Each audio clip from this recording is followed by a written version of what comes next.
Pressing on in the larger catechism, question 19. What is God's providence toward the angels? Answer. God by his providence permitted some angels, willfully and irrevocably, to fall into sin and damnation, limiting and ordering that and all their sins to his own glory, and established the rest in holiness and happiness, employing them all at his pleasure in the administrations of his power, mercy, and justice. So there were angels who were permitted to fall into sin and damnation. We really don't have hardly any divine revelation about this. Jude, verse 6, simply says, "And the angels who did not keep their proper domain, but left their own abode, he has reserved in everlasting chains under darkness for the judgment of the great day." So they did not keep their proper abode. They sinned. We're not exactly sure how they sinned, but that's part of what God decreed to happen. There is probably somewhat of an imbalance in terms of people's interest in angels. We really don't have a whole lot of revelation in the Bible about angels. They are ministering spirits. They are messengers from God very often. But there's just not a whole lot in the scriptures about that. But we do know that there are angels that fell, and there are also elect angels too. Okay, question 20. What was the providence of God toward man in the estate in which he was created? Now, this is very important because obviously we're men, so we need to know what was God's providence toward man in the estate wherein he was created. Basically, the answer to this question is God entered into a covenant of works with us. So listen to the way this is worded. The providence of God toward man in the estate in which he was created was the placing him in paradise, appointing him to dress it, giving him liberty to eat of the fruit of the earth, putting the creatures under his dominion, and ordaining marriage for his help, affording him communion with himself, instituting the Sabbath, entering into a covenant of life with him, upon condition of personal, perfect, and perpetual obedience, of which the tree of life was a pledge, and forbidding to eat of the tree of the knowledge of good and evil upon the pain of death. And so this is all based on Genesis 1 and 2. Genesis 2:8, the Lord God planted a garden eastward in Eden, and there he put the man whom he had formed.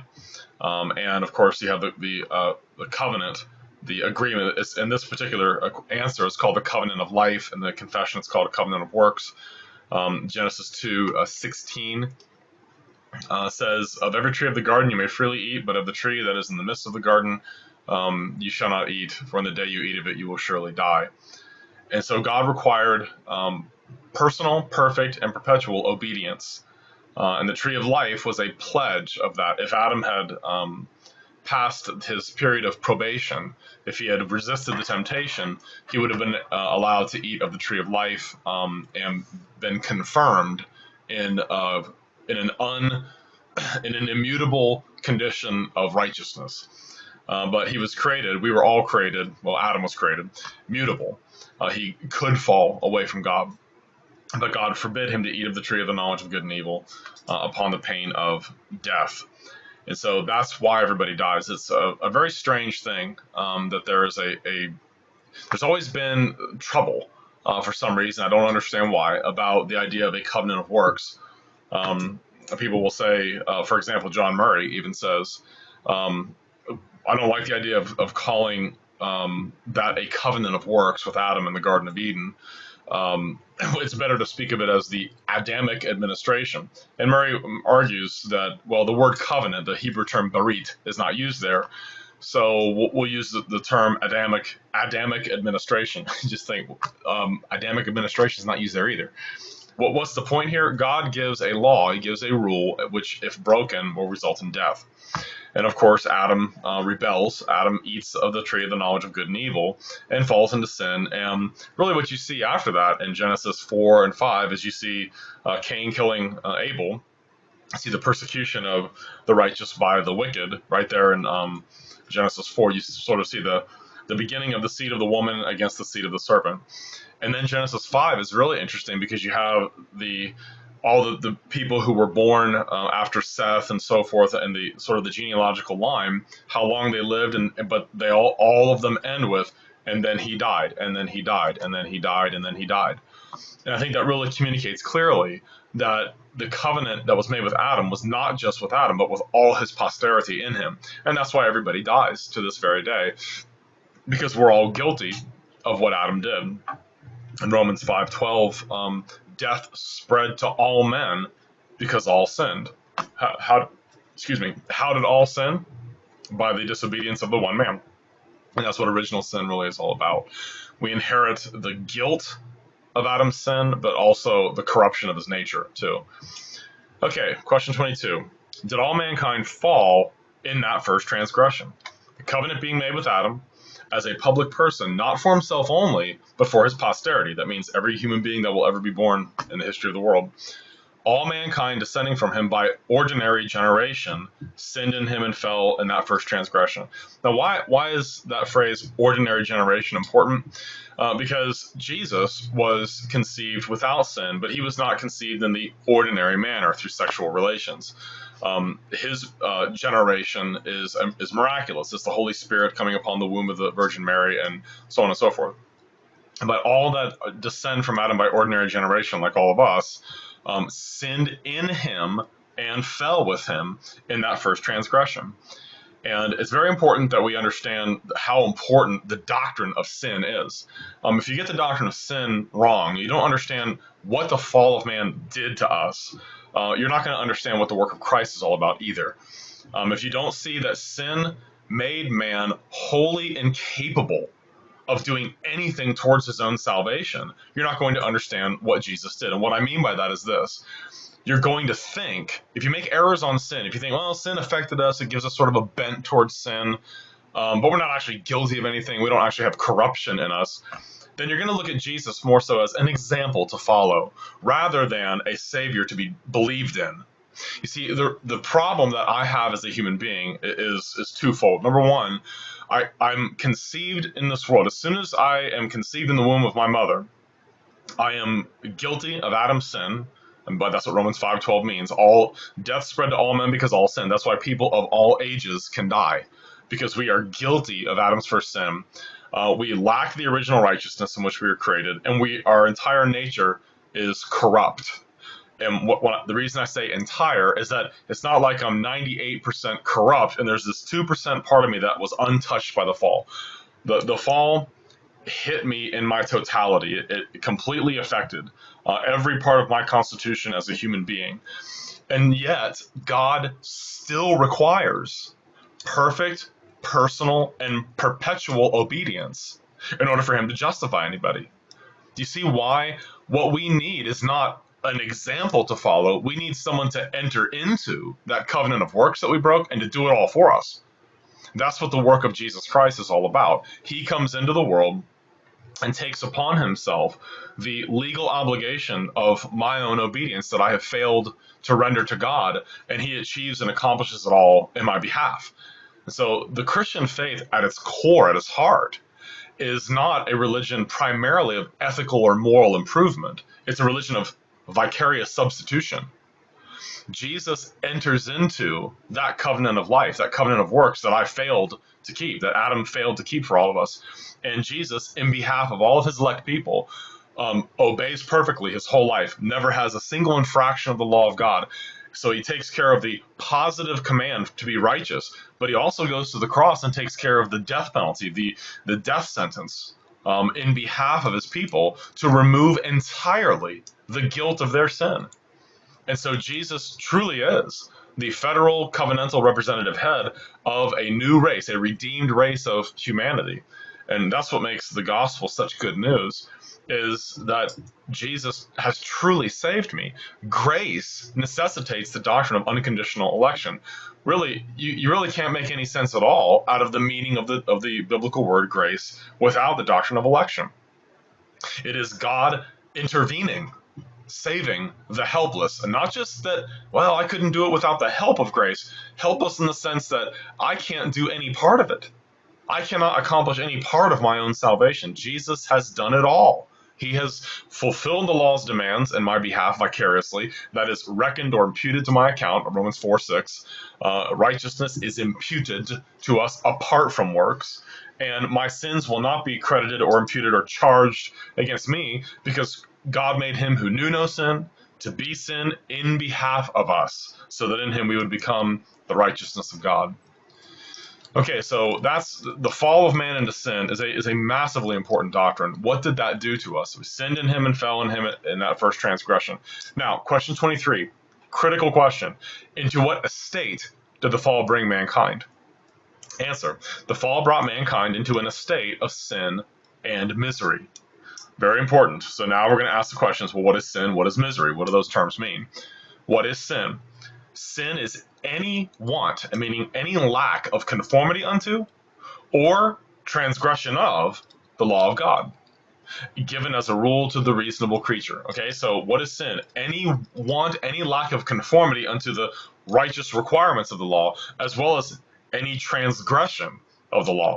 So always remember that the law of God requires positive obedience, but it also requires that we don't do the things that it prohibits us from doing. So that's what want of conformity unto, that means not fulfilling the requirements, or transgression of, that means doing what it prohibits. So sin is any lack of conformity unto. If I am not perfectly loving God and neighbor with all of my heart, soul, mind, and strength, I am in sin. If I do that which God prohibits in any way, shape, or form, in my heart, in my motives, in my actions, in my thoughts, words, or deeds, I am in sin. And so sin is as serious as it can be. To violate the law of God puts me under that law's curse. And now, anytime people want to know, well, how serious is that? To violate the law of God or to fail to be conformed to it, how serious is it? Just look to the cross. There's your answer. How serious is sin? Look at what Jesus endured. Look at Jesus in Mark chapter 14, 32 and following, in the Garden of Gethsemane, where he falls down to the ground and is sweating drops of blood and is praying in agony. It says, being in agony, he prayed, Father, if it is possible, let this cup pass from me. That's how serious sin is. That's how serious lack of conformity unto and transgression of the law is. So that's what sin is. So we've fallen into an estate of sin. I now do not conform to the law of God, and I transgress it constantly. Question 25 gets into more details. Wherein consists the sinfulness of that estate whereinto man fell? Answer, the sinfulness of that estate whereinto man fell consists in the guilt of Adam's first sin. Now, this is where people have a big problem. I know a lot of people in the Southern Baptist Convention who reject this outright. But it's plainly taught in the Word of God, Romans 5:12. Therefore, just as through one man sin entered the world, and death through sin, and thus death spread to all men, because all sinned. Through one man, all sinned. That's why everybody dies, because everybody's guilty. Oh, that's not fair. How can I be responsible for what this guy did? If you have a problem with what Adam did and being held responsible for it, then how can you be okay with being held accountable for what Jesus did and being able to go to heaven? Paul says it over and over again, Romans 5:12 through 19. In the same way, through the one man, the many were made sinners. Even also in the same way, by the one man's righteous obedience, many shall be constituted righteous, and so forth. Romans 5:19, for as by one man's disobedience many were made sinners, so also by one man's obedience many will be made righteous. How so? Imputation, the legal accounting. Adam's sin is legally charged to my account and to the account of every human being ever conceived and born since he sinned. That's why, as I said, everybody dies. What are the wages of sin? Death. And over again, I've asked my friends who deny original sin, who deny that we're guilty of Adam's sin, if infants, the unborn, the mentally incapacitated, if they are not guilty of Adam's sin, why do they die? The wages of sin is death. If you really had people who weren't guilty of anything, then they wouldn't die, because death is the punishment for sin. So I think that's a really important question. It's a tragic thing. It's a sad thing to think about, but that is why everybody dies. Another problem that I have with that too is folks in the Southern Baptist Convention who deny original sin and deny that we're guilty of Adam's sin. They have no explanation for the death of infants, first of all, but they also are going to have this very strange category in their theological scheme where you have this massive, huge group of people in heaven who will not be there because Jesus saved them. They'll be there because they deserve to be there. And obviously, that's not biblical. Everyone that's ever going to be in heaven is going to be there because they were saved by the work of Jesus Christ. So it's almost like you have the church that believed in Jesus, and they'll be worshiping Christ for all eternity for being their Savior. Then you have this whole other group of people that never needed saving in the first place. And so they went to heaven because they deserved to be there. So they're not really going to be worshiping or praising Jesus as being their Redeemer because they didn't need to be redeemed. Okay, so you make errors in the realm of sin, and you're going to have big problems. So the guilt of Adam's first sin, that's the first consequence. The want of that righteousness wherein he was created. Okay, Adam was created righteous. We are no longer righteous. We are no longer righteous when we come into the world. And the corruption of his nature, whereby he is utterly indisposed, disabled, and made opposite unto all that is spiritually good, and wholly inclined to all evil, and that continually. And there are the citations from Genesis 6:5. Then Yahweh saw that the wickedness of man was great in the earth, and that every intent of the thoughts of his heart was only evil continually. So that's a huge problem. We have a corrupted nature that is not inclined towards what is good and right, but that is inclined towards rebellion, inclined towards evil. And then it goes on, which is commonly called original sin. What is original sin? It's not the sin Adam committed in the Garden of Eden. Original sin, that technical term, is a reference to the corrupted nature that we inherit from Adam, out of which as it says, and from which do proceed all actual transgressions. Original sin is not Adam's sin. It's the corruption that I've inherited from him, out of which all my actual transgressions proceed. Okay, so very, very important stuff. We are never tempted or tested by God. The primary problem that I have is me. The primary issue in my life is my own sinful heart. James 1:14, but each one is tempted when he is drawn away by his own desires and enticed. Then when desire has conceived, it gives birth to sin, and sin, when it is full grown, brings forth death. Okay. Question 26. How is original sin conveyed from our first parents unto their posterity? Answer. Original sin is conveyed from our first parents unto their posterity by natural generation, so as all that proceed from them in that way are conceived and born in sin. Now, this is another very clear teaching in Scripture, Psalm 51:5. Behold, I was brought forth in iniquity, and in sin my mother conceived me. So this clearly locates not only our sinful nature, but also our personhood. All the way back to the point of our conception. People wonder, when does a baby become a baby? When is someone really a human being? The moment of conception. Because if we are, the Hebrew term, the preposition, and then the word for sin, b'chata, in sin, from conception. So I have to be, the only creatures that actually can sin, animals can't sin because they're not in the image of God. The only creatures that can sin are human beings. So if I am in sin, from the moment of my conception, I am a full-fledged image bearer of God, a full human being from the moment of my conception. And in sin, my mother conceived me. So from the moment I was a tiny single cell of my mother's womb, I was a sinful human being under God's just condemnation and dead in my sins. Job 14:4 says, who can bring a clean thing out of an unclean? No one. Job 15:14, what is man that he could be pure? And he who was born of a woman that he could be righteous? And so forth. And there are many, many, many more passages. But we are simply in sin through ordinary generation. When you have children, those children are born and conceived in a state of sin.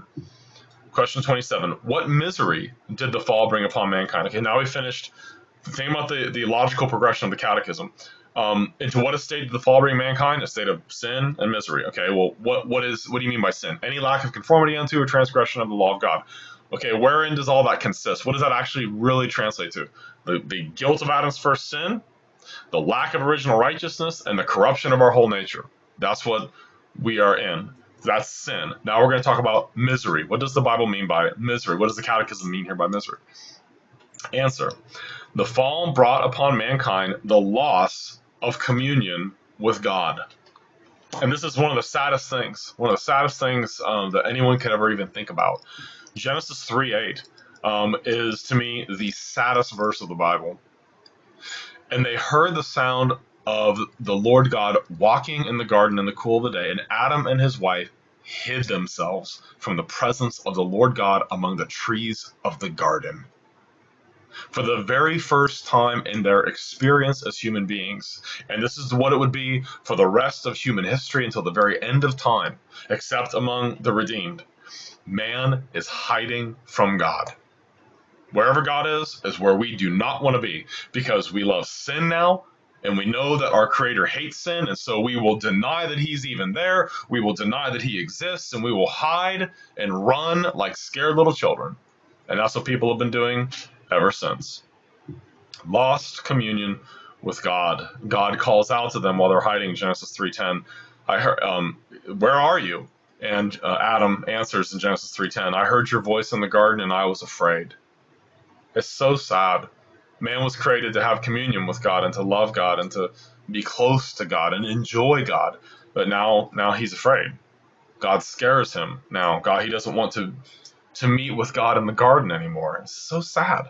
I was afraid because I was naked, so I hid myself. And then the last verse of Genesis 3, another just such a tragedy, such a terrible thing. So he drove out the man, and he placed cherubim at the east of the Garden of Eden, and a flaming sword which turned every way to guard the way to the tree of life. God drove him out, kicked him out of the garden.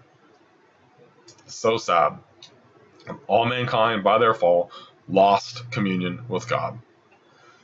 The loss of communion with God, His displeasure and curse. So as we are by nature children of wrath, that is another thing. We are under God's curse because He requires obedience. God's holiness will not allow us to have communion with Him while we are under the curse of our disobedience. That's why we need a curse bearer in Jesus Christ. Galatians 3:13, Christ has redeemed us from the curse, having become a curse in behalf of us. That's what the cross is all about. So we are under His displeasure and curse, so as we are by nature children of wrath, Ephesians 2:2, in which you once walked according to the course of this world, according to the prince of the power of the air, the spirit who now works in the sons of disobedience, among whom also we all once conducted ourselves in the lusts of our flesh, fulfilling the desires of the flesh and of the mind, and were by nature children of wrath, just as the others. So we've lost communion with God. We're under His displeasure and curse. We are by nature the children of wrath. We are bond slaves to Satan. Another key text, 2 Timothy 2:26. And that they may come to their senses and escape the snare of the devil, having been taken captive by him to do his will. The people who are the most susceptible to being taken captive by Satan are those who don't believe in him. And he has many, many devoted servants who would laugh at the idea that he even exists. And they are the willing servants, having been snared by him, taken captive by him to do his will. We're the bond slaves of Satan. And the Catechism question 27 ends with, and justly liable to all punishments in this world and that which is to come. Just a terrible thing. When Jesus finishes the parable of the sheep and the goats in Matthew 25, he says, He shall say to those on the left hand, Depart from me, you cursed ones, into the everlasting fire, prepared for the devil and his angels. And these shall go away into everlasting punishment, but the righteous into eternal life. So we are under God's just and righteous condemnation for our sin.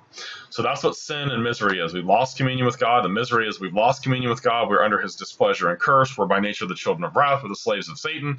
And we are justly under His condemnation and subject to all the punishments in this world and the world to come. So our condition really couldn't be more grave than it is.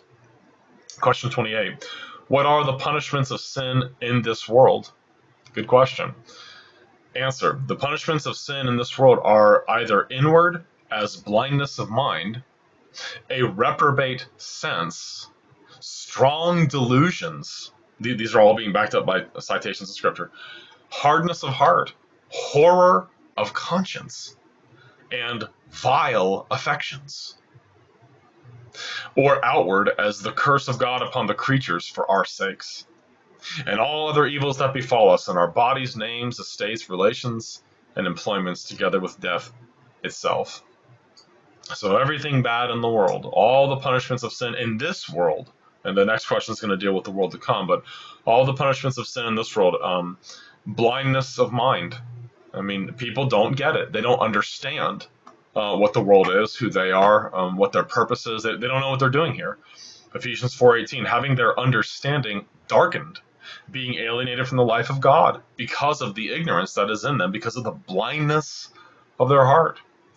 It's pretty amazing to think that prior to conversion, that describes every Christian in the world. Prior to them coming to know Christ, they were hardened in their unbelief. Their minds were darkened. Their understanding was darkened. They had blindness of their heart.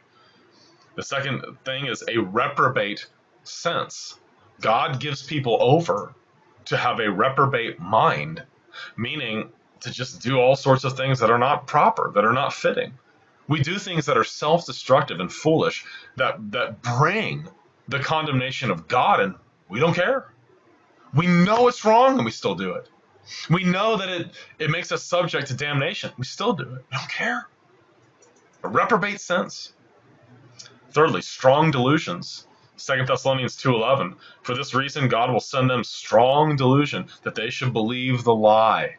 Those who do not have a love of the truth, God will give them a spirit of deception instead. They'll love falsehood. They'll be zealous about lies, about a false gospel, about worshiping pictures and statues and things like that. Hardness of heart.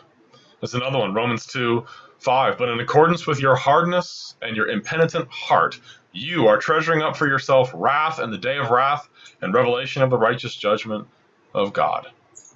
Vile affections. Vile affections. Romans 1:26. For this reason, God gave them up to vile affections, vile passions. For even their women exchanged the natural use for what is against nature. And also men with men. And doing that which is contrary to the created order itself. Homosexual desires are themselves a punishment. Homosexuality is itself a judgment of God in this world. Or outward as the curse of God upon the creatures for our sakes. The ground was cursed because of man's sin. Now animals struggle and get diseases and die and get cancer and everything else. It's hard for us to get the ground to do what we want, to produce the fruit and the food that we need to be able to live in this world. Everything's hard now. The curse of God upon the creatures, the whole created order in Romans 8:21 and following, groans waiting for the redemption of and revelation of the children of God. It longs to be delivered from the bondage of corruption. And all other evils that befall us in our bodies, names, estates, relations, and employments. All of our marriage difficulties, all the difficulties with children, all of our bodily aches and pains and diseases, and everything that goes bad with our reputation and our names and our estates, with our money, our finances, all the hardship associated with that. That's part of the punishment of sin. And then finally, together with death itself. What's the ultimate punishment for sin in this world? You are going to die, and so am I. And this is really what finally silences the mouth of the scoffer. People rant and rave and, throw all sorts of blasphemy out there against Christ, against the only hope that they have of having joy and peace with God and having a sense of a meaningful life and purpose. Hatred upon hatred being poured out on the gracious and loving God who's given us his Son. Death ultimately shuts those mouths, and death itself will eventually take every single one of us out of this world. And so those are some of the key things with regard to sin and the punishment thereof. And so that was question 28. We'll pick up with question 29 next time. So thanks for watching.